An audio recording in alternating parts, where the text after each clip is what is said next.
Good evening and welcome to this session of Tuesday's Encounters in New York. This program is presented every Tuesday at 7 p.m. New York time. My name is Mark Beecher and I'll be your host tonight. Tonight's guest is Mikel Lizarralde. Mikel is a gifted medium clairvoyant located in Spain. He will speak to us tonight about heaven is closer than you think. I know it's late in Spain, so thank you, Mikel, for joining us and giving the message that you have tonight. So if you could open your microphone and introduce yourself. Hi, good evening, good night. Good evening. Good Early evening. Yeah. morning. Thank you. It's really wonderful to be here and to be able to speak about life eternal, about the world of spirit. When Ernie asked me to give a title for this lecture, I thought about this name, Heaven is Closer Than You Think, because for some reason, a lot of people think, some people think, that when we die, we don't go anywhere. We just vanish, we disappear, nothing happens. We just don't exist anymore. And that is not the truth. The truth is that we go somewhere. According to how you lived your life, that's how you're going to die. And according to how you die, that's how, at least in the very first moment, at least at the very first time, that's the kind of heaven, quote, that you're going to find. We came from somewhere and we will go somewhere. We don't just disappear. Nowadays, we also have science evidence. We have the case study of Dr. Pim van Lommel. We have Sampernia. We have other researchers who also assure us that we don't die, that what they call consciousness remains alive, at least for a certain amount of time after the change we call death. But I have news for you. And the news is that not only for a certain amount of time, but also after, and years past after, we remain living. Maybe we should have titled this talk Life Before Life, because we were somewhere, we were alive, and we were pure consciousness. We were aware of ourselves when we chose to come here to the earth, which I know it's for some people difficult to realize this and to even be able to envision this, but we chose a mother, we chose a father, we chose family, we chose a country, a culture, a religion that will be able to give us certain experiences so we could grow as humans. And we chose to come here as humans in this specific world, in this specific time, moment on earth, to be able to develop and live certain experiences that we will not be able to live otherwise. So there were certain stewardess and certain flight attendants who came with us when we landed here on the earth. And those are our guides, our guardian angels, those who are helping us, and those who make sure that we will accomplish our missions here on the earth, because we do come with not only one, but several minor and several major missions. We are all teachers and we're all also students. The only bad thing, the only issue here is that we tend to forget. After the age of 7, 8, 9, we start forgetting why we came, why we chose to come, what do we do here? We start thinking that the outside world is the reality. It's almost like going to a movie or going to see a play and imagining that whatever is going on stage is the reality and that you're not real. Like in the Matrix, there's no spoon. Remember the Matrix? The spoon would only happen when you think about the spoon. So now we have the world upside down because we think we're so tangible, we're so real. Some people think that there's nothing else. But the truth is that nobody comes alone, nobody dies alone. We're always accompanied by our entourage, the stewardess, the guides, the helpers who are with us all the time, who are helping us land here on the earth, who help us grow, who help us remind us why we chose the missions, why we chose the family, why we chose the environment that we chose, and also will be there helping us when it's our time to go, will be there helping us make the transition to the other realm. Since 4 years now, I accompany a Canadian NGO who have been working with African children, orphan children in South Africa.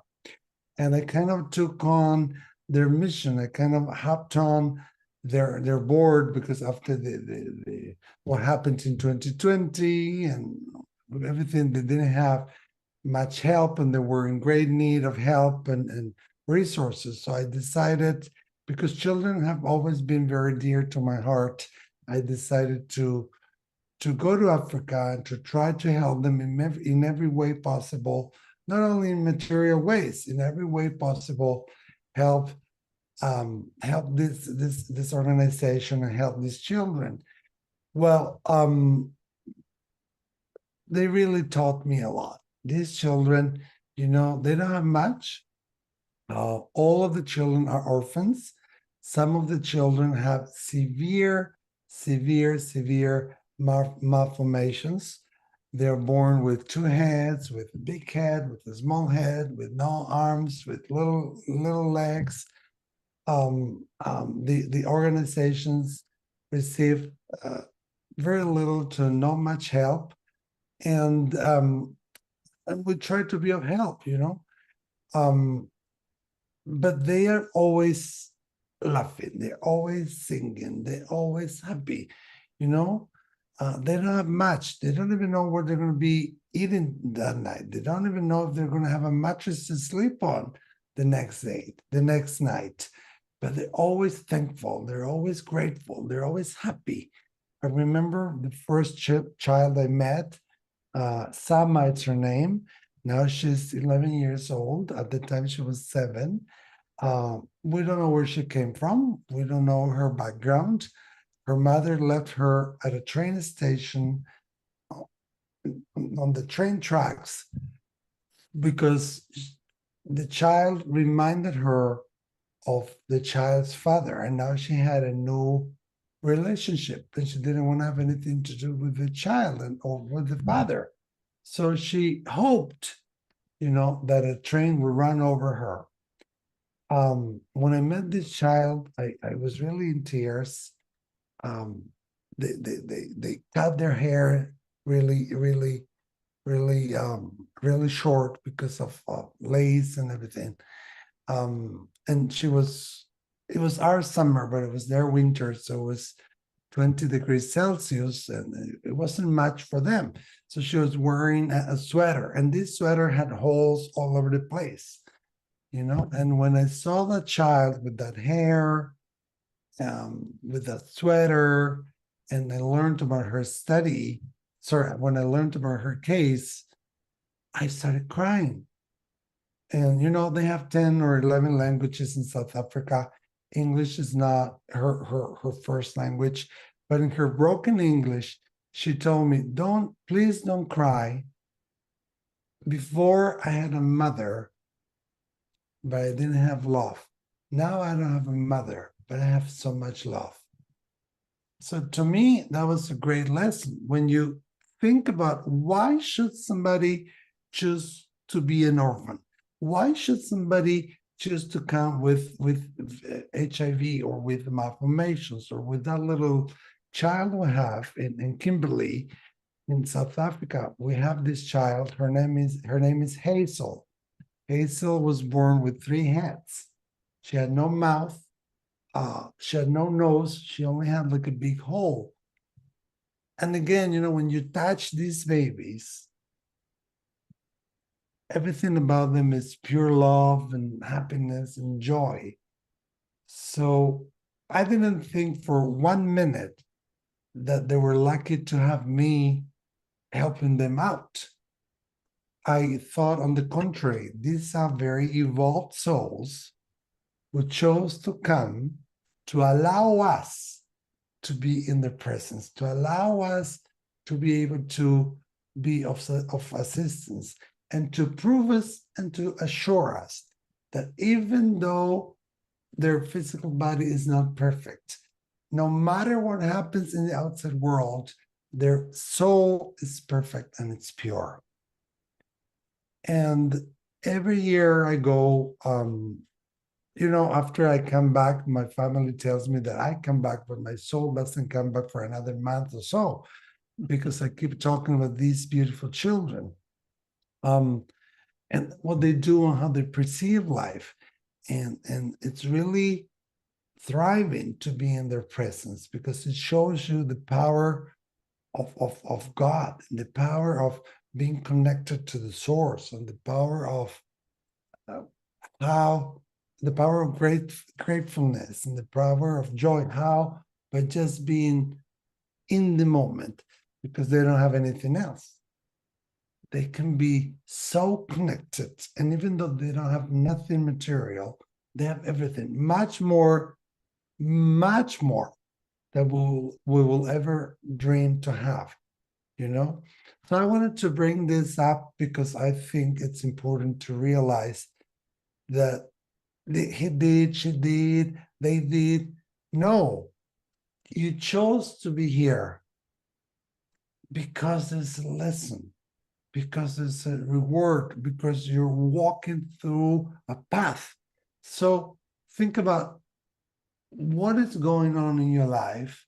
Think about how long has that been happening in your life, and why it's not changing, or what can you do to change it, and also change your perspective. Like these children, be in the moment, become the observer. I know it's easier said than done, but remove yourself from the situation and become the observer. So when you become the observer, you realize that miracles do happen, that we're never alone, that we're always accompanied by our loved ones, our guides, our angels, our helpers, that heaven is really true, that heaven does really exist. And heaven is not just an imaginary world that is true, or it's real, because I think it's real. Here in Spain, we get the three wise men come in January 5th, bearing gift for the little newborn God. And the children believe, in the three wise men, and they have so much faith, and they have so much, I don't know, magic in their lives and in those days around them, that it almost makes it true. So we can see how by thinking about something, it's real for the child. And a lot of people think that the spirit world may be real because you think it's real. And it's not that. The heaven realm, it's here with us. Where is heaven? That's why I chose heaven is closer than you think, because heaven is not, you can call it heaven, haven, the light, the afterlife, the other realm. It has many names, but it's not just an imaginary place created to soothe me, or to make me feel okay with my life, and make me feel comfortable, to give me solace. No, it's real. It's happening now. Like I almost want to say, like wake up, humans, wake up. It's not some faraway place. It's not like Neverland. It's not like a fairy tale. It's happening here and now around us. We live in a multi-dimensional world. When like in the Matrix, there's no spoon. So when you think about a certain situation and you try to remove, or you're able to remove yourself from that situation, then you ask for help to your divine helpers. You can know their names, or you can just say, my divine helpers. And believe me, they will take charge. They will take action. And they will help you with so many little and so many big miracles. I mean, I could tell you so many that I had happen myself in my life, because we're never really alone. We're accompanied. And in this realm, in this earth where we coexist, we also coexist with other dimensions. Something that we call locus, Pope John Paul II said, heaven and hell are not places, are states of the mind, our consciousness, it's consciousness. So somehow the afterlife is also about consciousness. It's also about being awake, and it's also about the state of your mind. So if you spend your life not being aware of your own self, and hurting everybody and dismissing everybody and disrespecting everybody, you will have to face this. When you die, you will encounter all these people. I met this great presenter, lecturer, writer. His name is Daniel Brinkley. He was struck by a lightning twice in his life, and he had a near-death experience. And he told the story of a former friend of his who also had a near-death experience, and he was a former Vietnam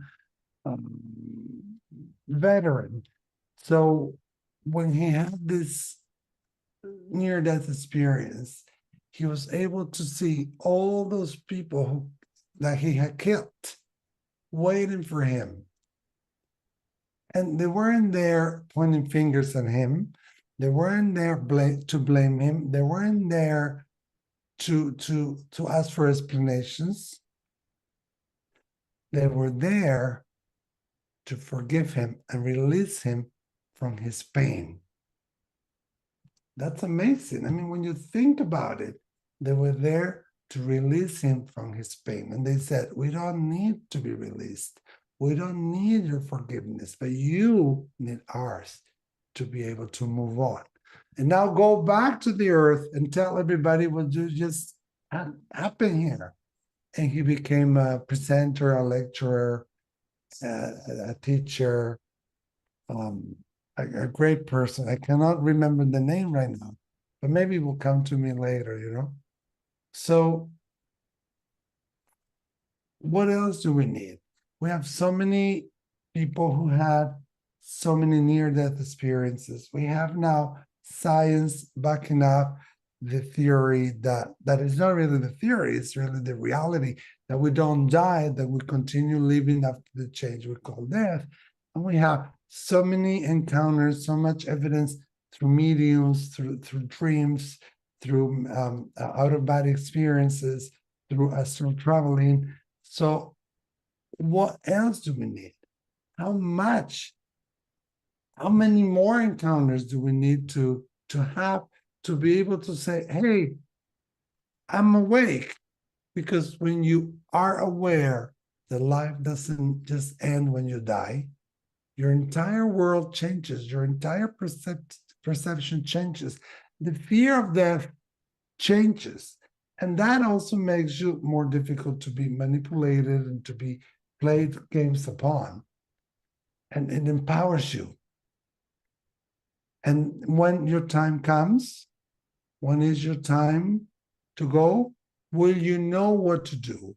Will you know where to go? This is a very important question. It's utterly important, my aunt in London would say, because nobody teaches us how to die. I believe that there should be talks in schools and in high schools about death and dying and mourning and grief, because we live in this very quick, very materialistic world where everything is put in the outside. We need to be the thinnest, the fittest, the smartest, the prettiest. But then none of that matters really when you die. Nobody's going to ask you how many houses you bought. Nobody's going to ask you, like that friend, like that person who killed so many people in Vietnam. Nobody asking how much money he had in the bank account. So in other words, how you live your life, that's what you're going to encounter when you die. And if you didn't do your homework here, if you didn't behave properly here, you will have to do it before you enter what we call heaven. But the truth is that heaven or the afterlife, whatever you want to name it, it's here. So we're all intertwined. And you can learn through prayer, through meditation, through breathing techniques to alter your state of mind. And instead of living a two-dimensional bipolar existence, you can have a much broader experience and realize that we have guides, that we have relatives, that we have elementals, that we have animal guides, that we have spirit guides, that we have angels supporting us, helping us. And in different cultures, they may receive different names. But there is only one God. There is only one creator. Yes, this creator received different names depending on the background. Some people call it the unconditional love. Some people call it the universe. But the truth is that we're all connected to this big matrix. But the matrix is nothing more, nothing less than you and me, you and I. And when we say, when the scripture says, we're all brothers and sisters, it's not just a metaphor. It's not just an analogy. We're all connected. What I do to you, I do to myself. When I point fingers at you, there are at least 3 other fingers pointing on me. So this means that what I send out, I will receive back at least 3 times more. So, and I know it's very difficult, very complicated to not to resent those who've been hurting you, or not to resent God, or not to resent life because you lost somebody. But think about those African children. They couldn't be happier. And some, they don't have legs, they don't have arms. And they're just happy because they have love and they have one another. What great of a lesson that is. So every August I go back and I max out my credit cards and everything, but I cannot wait to go back. I'm dying to go back because they teach me and they reboot me, they boost me up, really. And they teach me what true, real spirituality is. So be sure that you don't have any secrets. Be sure that you don't have any unfinished businesses when you die. That's why a lot of people open up and tell about all the secrets and everything when they are at their deathbed, because you cannot really rest. You cannot really go to where you're supposed to go when the time comes, if you're holding on to the past, if you're holding on to secrets, if you didn't live a healthy, clean life. And I'm not saying that we should all become saints, but we're so connected to YouTube, and that's great in a way. And we're so connected to the phone and the this and that, Apple and those names I don't even know, that we forgot to connect to us, to connect to ourselves. So those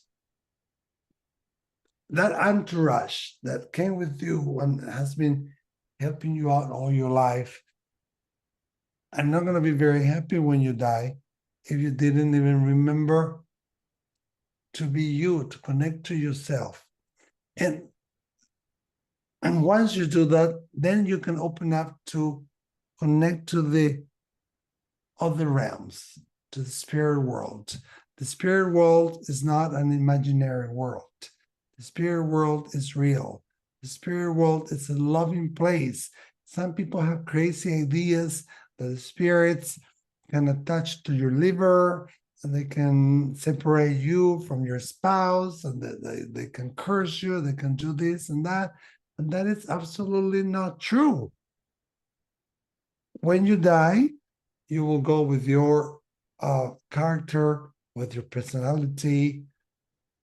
You will not become all-knowing and a saint and divine deity all of a sudden. You will be you. And you will have to encounter those people that you hurt or those people that you helped. And they're not going to ask you how much money you have in your bank account. They're going to ask you how many hearts you helped heal, how many people you touched, how much good were you able to deliver. And you will then go through a process where you will review your life. Depending on the way you die, you will do it in a different way. Some people see like a kaleidoscope. Some people get like a flash. And in a moment, they know everything. A lot of people talk about the three-dimensional screen that surrounds us and where they see everything happening, like Raymond Moody explains in his books. But the truth is that not every person has the same experience, but every person has a experience where they will review their life. They will see with their entourage what they did right, what they did wrong, how many missions, how many I can't find the word now. How much homework they were able to finish in their lifetime. And hey, if you didn't do it, you'll have to come back. For the soul, everything is about experience. For the soul doesn't really understand good or bad experiences. It's like an amusement park. The soul wants to come so badly because on the earth, the soul is able to have so many experiences, especially nowadays in these very conflictive times. The soul can advance so much in so little time because there's so much happening around us. There's so much opportunity for growth. You know, you have corrupt governments and you have wars all over the world. So instead of allowing yourself to be carried away by that big wave of the external world, you can stop it and you can start changing everything by changing you and changing your perception. And then you can open up to the spirit world. And if you do, they will help. They will assist you. They will be there for you. I have so many cases that I can tell you, but when you feel the little tingle in your stomach that you shouldn't do something or you shouldn't be talking to somebody, or when you have a dream, or when you get an insight that maybe this person is not to be trusted, that is your spirit guides telling you, warning you. The only thing is that we very rarely pay any attention to that. We think it's a coincidence. We think it's imagination. We think, maybe I'm exaggerating. Maybe I'm overreacting. But then, sure enough, things come to happen and you go like, oh, damn it. Why didn't I listen? Why didn't I do it? Because the intuitive mind, the spirit world, speaks in a very subtle way, in a very gentle way.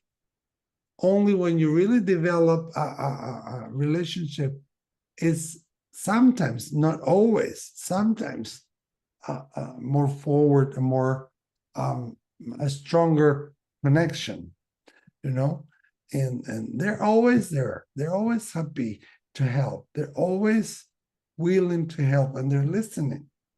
But we also have to invite them. The spirit world cannot live our lives for us. They can guide us, they can help us, they can keep us, and they will always do it in a loving way, but they cannot live our life for us.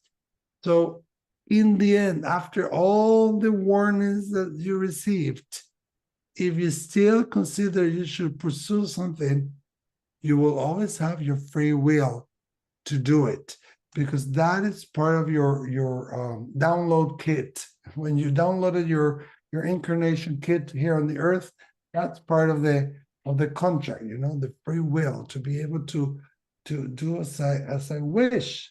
But that's a very powerful tool, but that's also a very dangerous tool, because it can annihilate you from who you really are, you know.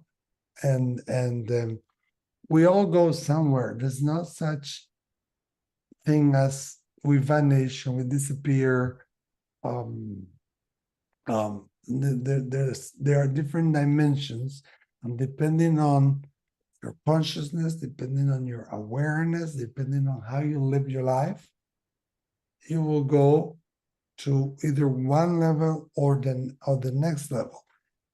It's often portrayed as a story building, wherein one level seems to be better than the next one, but truly it's not like that. It's not like a high rise. It's more like a bunch of bubbles, interconnected, intertwined, and they can move from one space to the other, and they can help each other too, and we can help each other. Sorry, we can help them too, with our prayers, with our wishes, with our rituals. They're always listening, you know, they're always there to help. And I will never get tired of telling the truth. You know, I come from a very Roman Catholic family, a typical Spaniard family, I would say. I come from a little town of 6,000 inhabitants.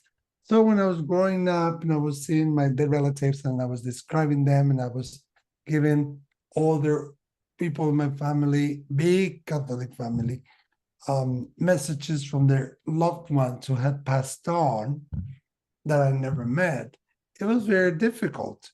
It was very difficult for my parents. It was very difficult for my siblings. And it was very difficult for me, because when things happened, as a child, would think that it happened because I said it was going to happen. You know, so I tried to like Peter, you know, I tried to deny it. I tried to hide it. I tried to get rid of it. I asked God in my prayers not to be a medium, that I didn't want this to happen to me, because I didn't think it was a good thing. And I didn't think it was a good thing because I didn't know the phenomena. I didn't have access to the information like we have now with the internet. I didn't have access to anything else but Catholicism, and I didn't even know. I knew that Jesus was a Jew, but I didn't know anything about Jewish or Islam or you know, I didn't have the richness that we have nowadays available in our world. I didn't have it at hand. So that could be one of the reasons, and the other one, not understanding the phenomena. I thought that being a medium was a curse, you know. I blamed myself when things happened. And when the spirit world gives you a message, you have to have a lot of training not to get carried away because you will start feeling that you immediately want to give the news to whoever the news are for. And then it's like this yearning that you feel inside of yourself, that almost like a drive, that it's almost like you wanna take it out. So you will find the receiver, the recipient of the message, and you will give it to them. So I didn't know when I was growing up that this is actually not a very good thing, because a lot of people will feel like violated or disrupted by you doing that, but also uh, you're interfering with their development, with their evolution, with their own mission, like we said before, with their own free will. And because I didn't understand how it worked, I thought I was making the things happen, that I should not have said anything, you know. But now I know the phenomena after 20 plus years of being a professional medium.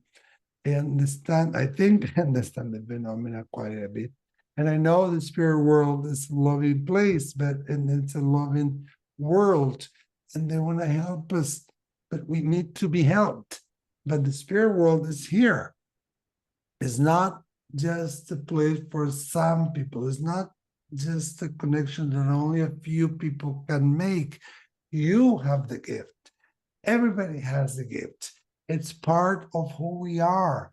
Like we can see, like we can hear, the same way we can smell, the same way we are able to move. It's part of who we are, being able to be intuitive, being able to do what we call prophecy, being able to be connected to the dreams, the dream world, like the shamans, to the spirit world, and have interactions with them, have regular communications with them. It's not a fantasy, it's not a coincidence, it's not imagination, although many times the spirit world will use your imagination to let you know certain information. It's real, it's you, and you have that ability. I don't like calling it a power, because I don't think it's a power, but it's an ability that we lost. And when we look at children, we see that there's still some of that spark that's still alive in them, but then we just become materialistic in the sense of the materialistic science and the materialistic world. Not everything can be measured. I'm not against the science, and I think science can really save lives, but not everything can be measured with the scientific method. The soul cannot be put into a testing tube.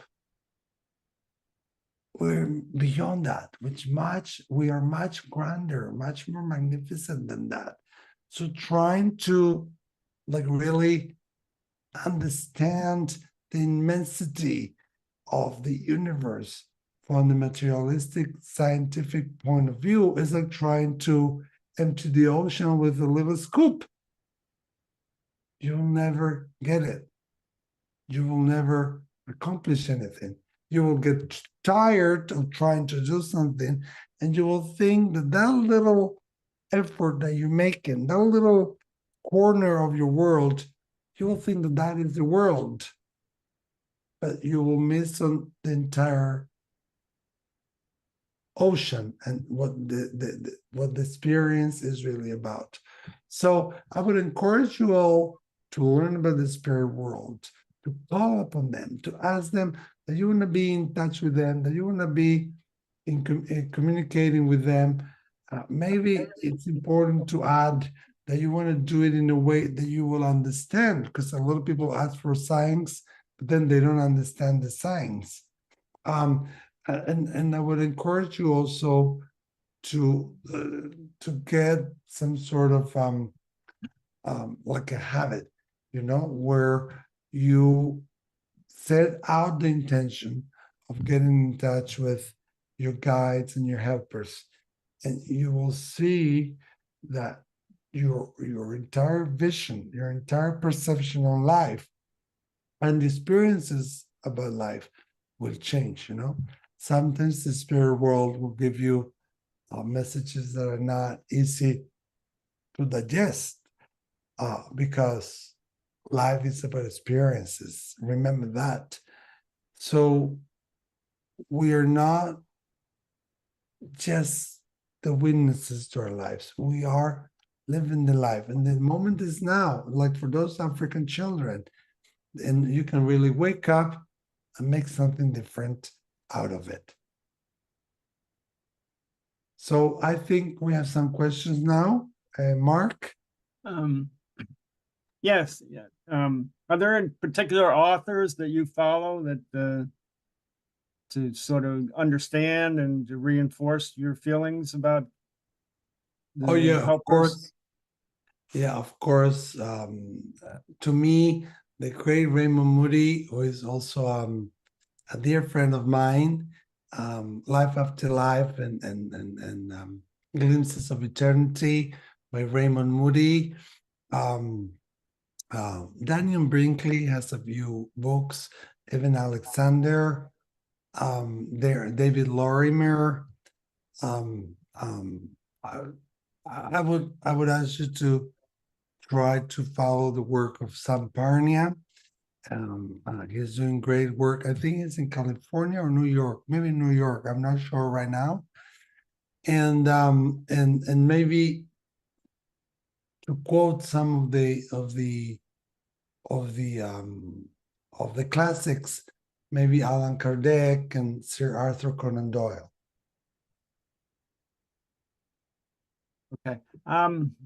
I know at one point you said that we don't teach people how to die. We don't teach that part of life, dying and passing over and things. Um, and the thought occurred to me that we really haven't addressed that since the time of Jesus. Mhm. We haven't really progressed in that regard in 2,000 years. Or do you think we have made some progress in that area? No, I think we're going backwards because when you look at the society now, you die. In the US it's different, but here in Spain, you die one day, you have the funeral the next day, maybe that day or the third day they bury you, and that's it. It's like nothing happened, nothing existed, death didn't happen, and you should go back to your normal life. But guess what? You will not be able to go to your normal life because you had something major happen to you. And we try to hide it under the rug. We try to act as if nothing really happens, because death is not beautiful. Because it's painful and we don't understand the process. When somebody dies, yeah, it's painful to us, it's hurtful to us, it's not easy, and of course you will miss the physical presence of that person. But when the other person crosses the veil, there will be so many people welcoming them, who will be glad and happy and joyful to welcome them on the other side. And they will be younger, they will be smarter, they will have no pain, they will have no sickness, they will have no illnesses, they will be perfect.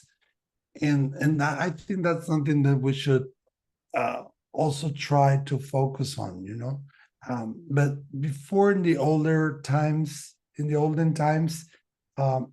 you would mourn the person, you will have the body there, open casket or not, there will be like process, like a grieving time, both for the family and for the people around them, or the peers, for to adapt and to accompany and to integrate that process. But nowadays it's quick.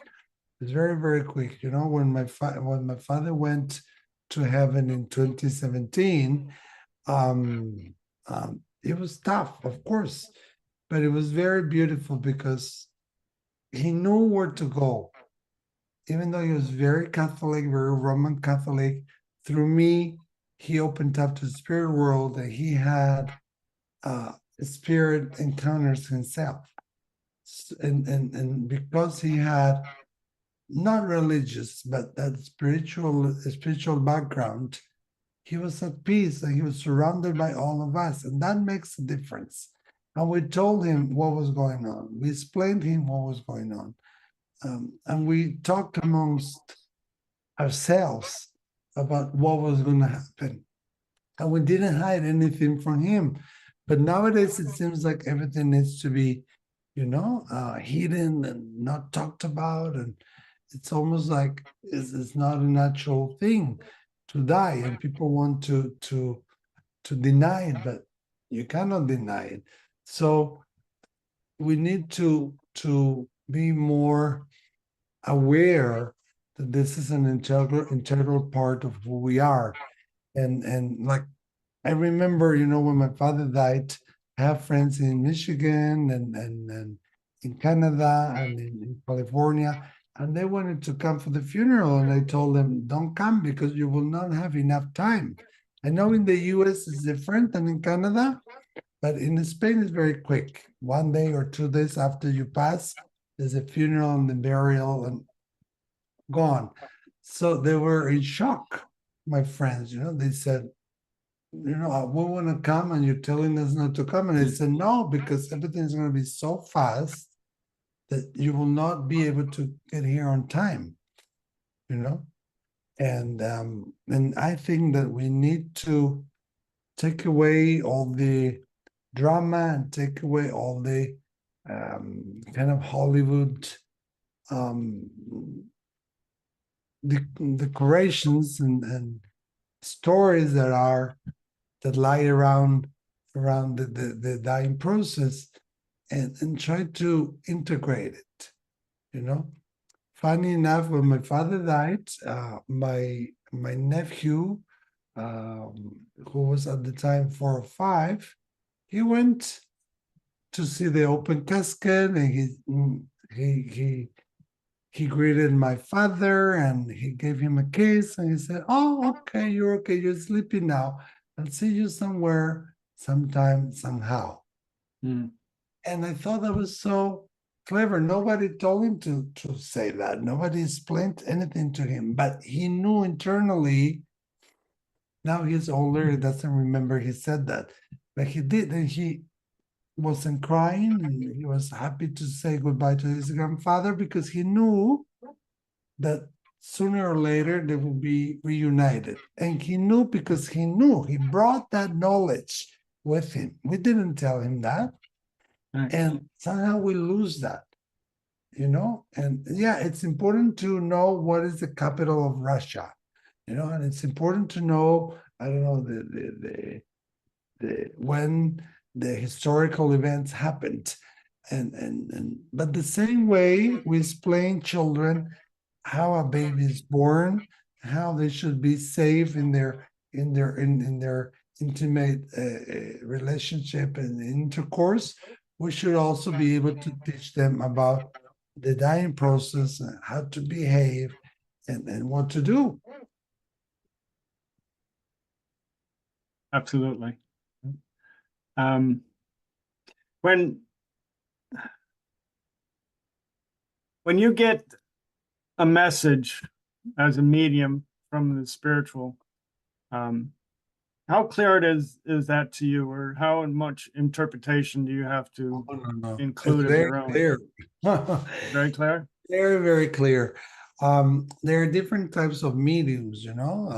I always say that there are as many mediums as people are on the earth, because everybody would perceive it in a different way. There will always be a slight difference, a slight particular thing that you will do in a different way. But a lot of, and it's true that a lot of the times the spirit world will give you symbols, or will give you analogies, and they will use your imagination to make you understand something. That's why training is very important. And excuse me, it's something that never ends. It's for life.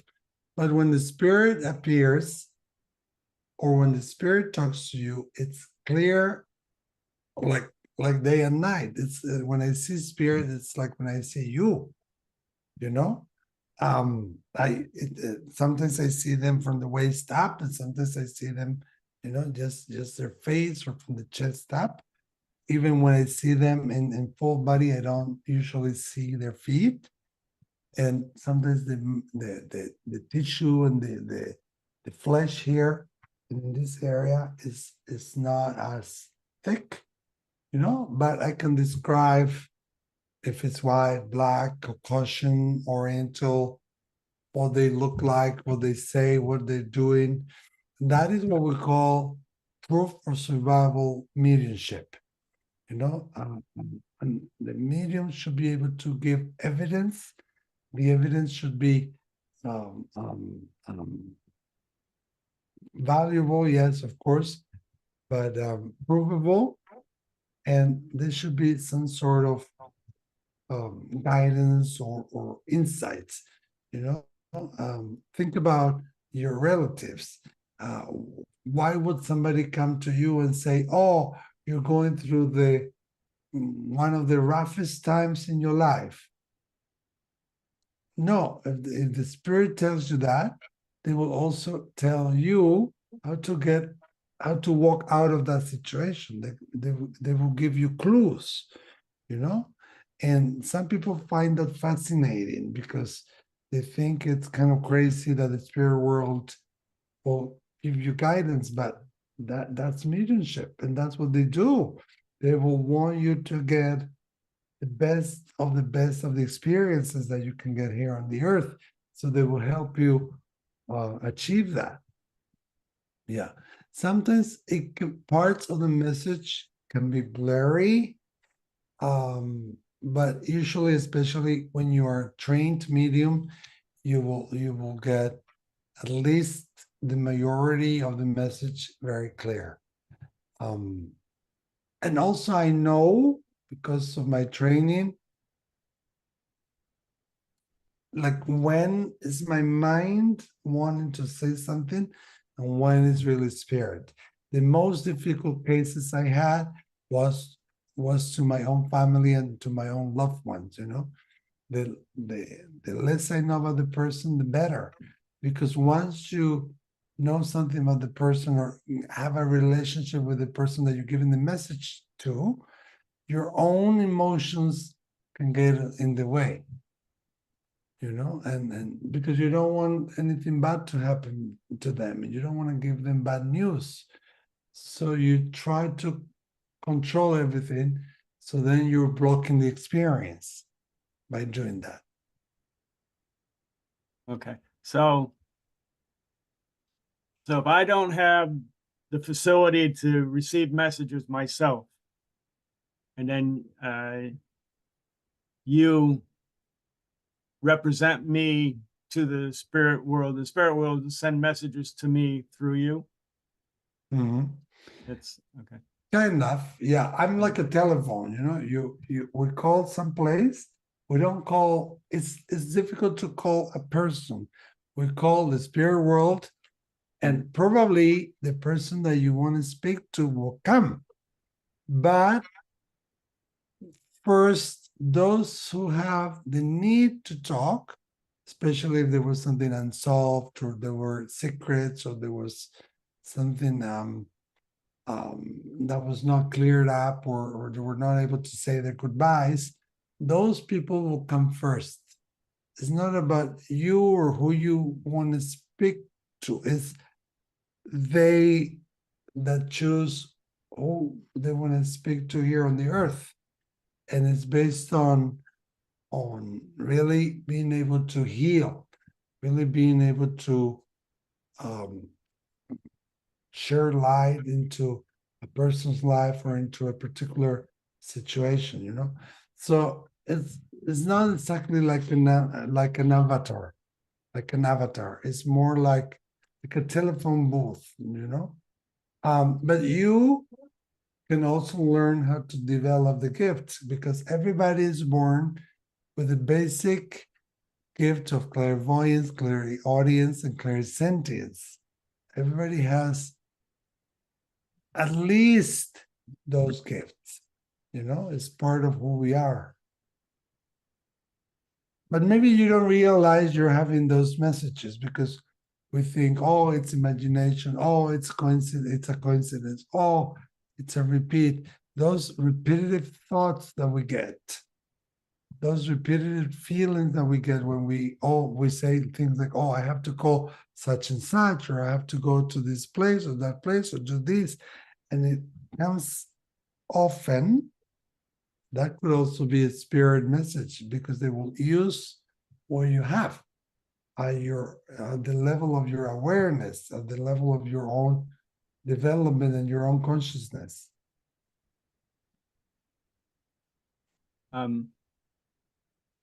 Is it always a thought that you're interpreting? Or do you ever have a sense that you're actually being physically touched?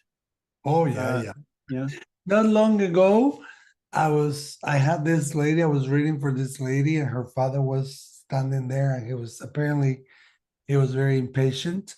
And I wanted to speak about other relatives. I don't remember who, maybe the grandmother or somebody. And then I wanted to come back to the spirit. But he was so impatient that he literally, and it wasn't my imagination, he literally pinched me, physically hurt. And I jumped. And then the lady was like, my father pinched you, right? Say, yeah. He used to do that. He used to do that.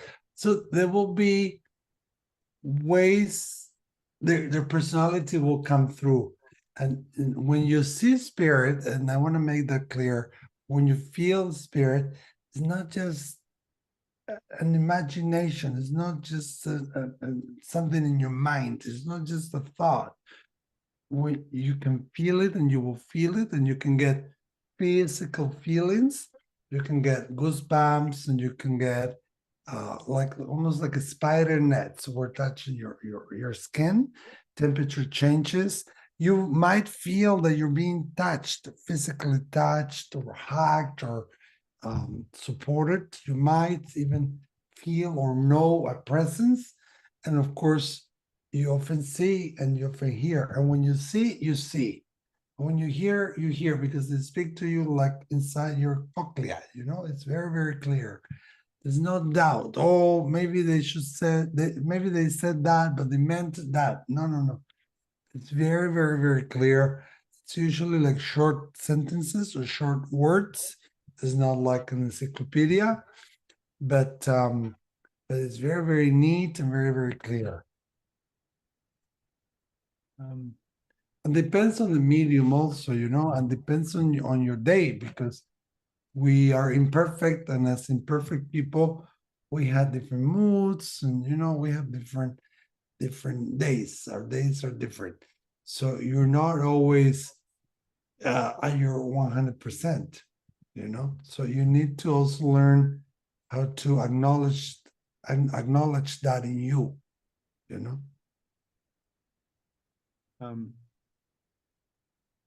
You have to generally be in the presence of your subject, or you do this remotely also, or Yeah, I like seeing the person, but I really work through the voice, the voice vibration. So through the voice, it's like opening up a huge screen that appears in front of my face, and I see things, and I hear things, and I feel things at once. I call it the firework effect, because it's like so much input at once, It's not only like, oh, I'm gonna describe that woman, and then I'm gonna hear what they say, and then I will feel. No, it's like everything comes together, and you need to learn. You have to kind of undo it, rebuild the conversation in a way, because otherwise you can do it in a different way too. But I'm so afraid that I'm gonna lose control that I try to go slower, and that's how I work. But I will get feelings, emotions, I will see things, and I will hear things at the same time. And I don't have to be in the presence of the person. I mean, Yeah. as long as I have the voice, Voice. Okay. I like seeing the person. So, but I work online, I do Zoom, and yeah, I started with this Zoom boom in 2010, you know, because I wasn't aware that there are so many Peruvians in Japan. I wasn't aware of that. Yeah, and I started getting these Peruvian people living in Japan getting readings, and I found out about Zoom and kind of gave in to Zoom. Um, so each new subject, each new experience sort of reinforces your abilities, or even a discussion like tonight. Does that help you reinforce your abilities? To sometimes get a little idea or a little different idea about, how you speak. Yeah, I don't think that giving a lecture or having a conversation like the one we have tonight will reinforce the experience.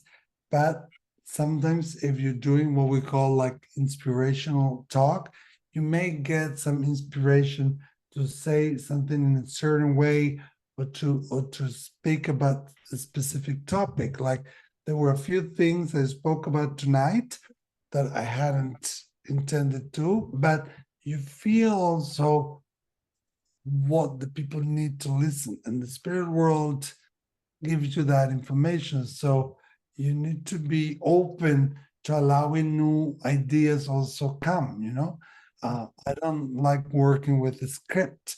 I don't think it works because you connect at a soul level with your listeners, and the spirit world might inspire you about, excuse me, what they need to listen.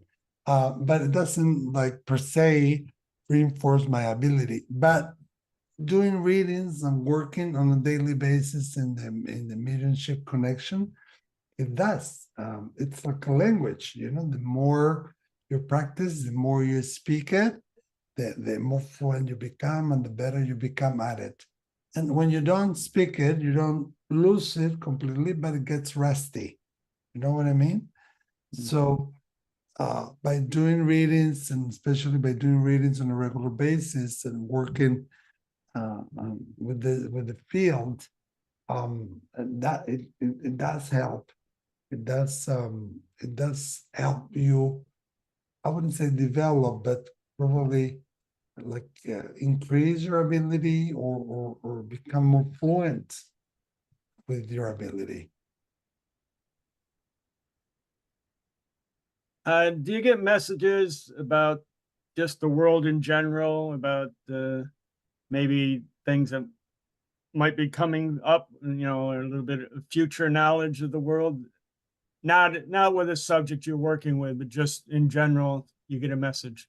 Sometimes, Sometimes. sometimes, and that will depend on the audience. If the majority of the people or a big chunk of the audience are worried about international affairs or the state of the world, I might get that I had that happen a few times. I don't particularly like it much because I don't like that's what we call prophecy. I don't see myself doing that. But when it comes, I just allow it because I know that there are people who need to listen to, who will need to listen for that guidance. The truth is, that if those big governors, those big government people, if they knew about life after life, even if for 1 millisecond, if they saw into the spirit world, there will be no wars, there will not be fights, there will be no power over other people because they will understand what the truth is about it. They will understand that it will have repercussions and they will have to face it in the afterworld. And they will be changed forever. Uh, We have a question here from Adriana. Does an unborn baby communicate with its parent?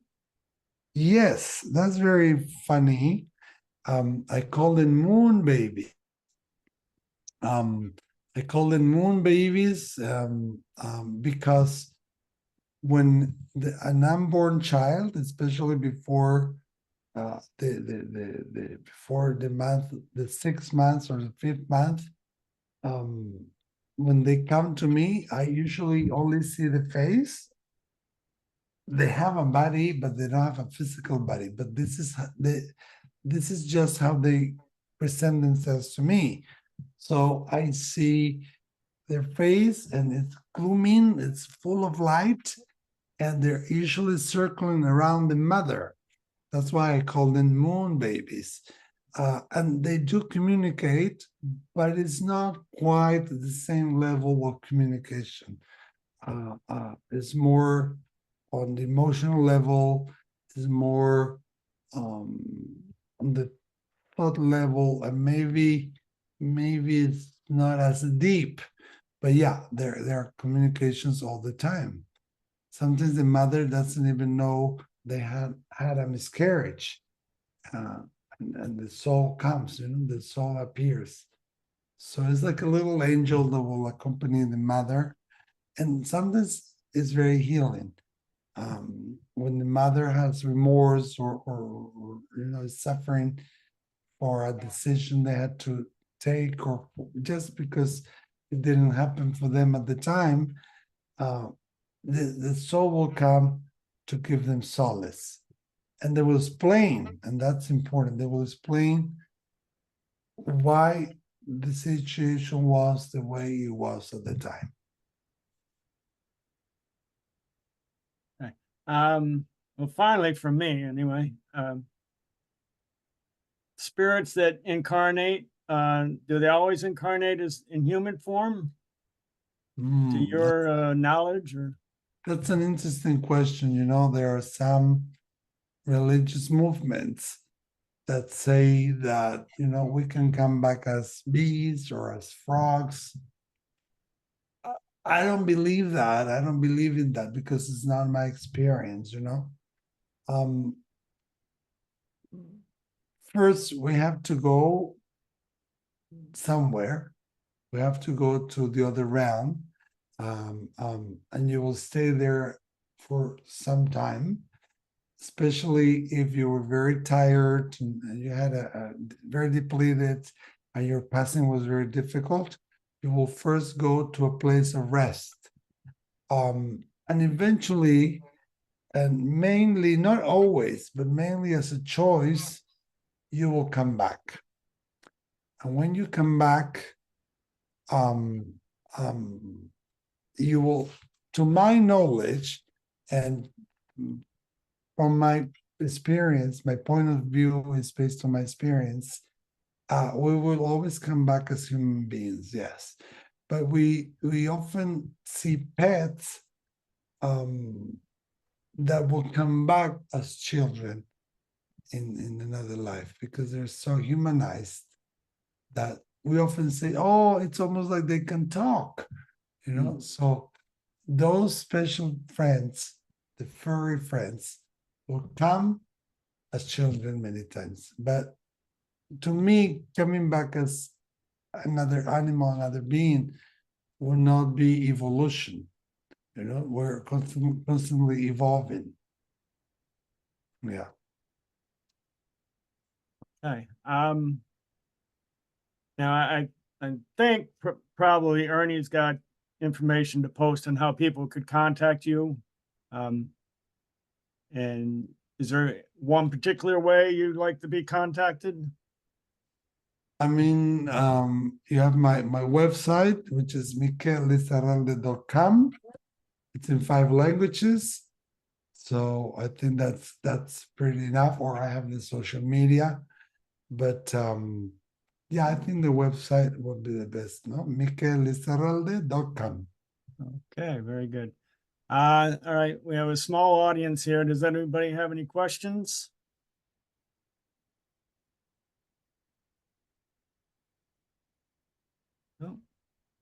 Well, I think Mikel, it's been very informative, very enjoyable. I know it's late in Spain, so I don't want to keep you up any later. But yeah, to me, it was just very informative, and I Yeah. sort of makes me want to pursue these ideas even further. So Wonderful. thank you for that. Thank you so much. Thank you, everybody. And thank you for inviting me. Okay, very good. And Thanks. we will talk to you later. Thank you. Okay, bye.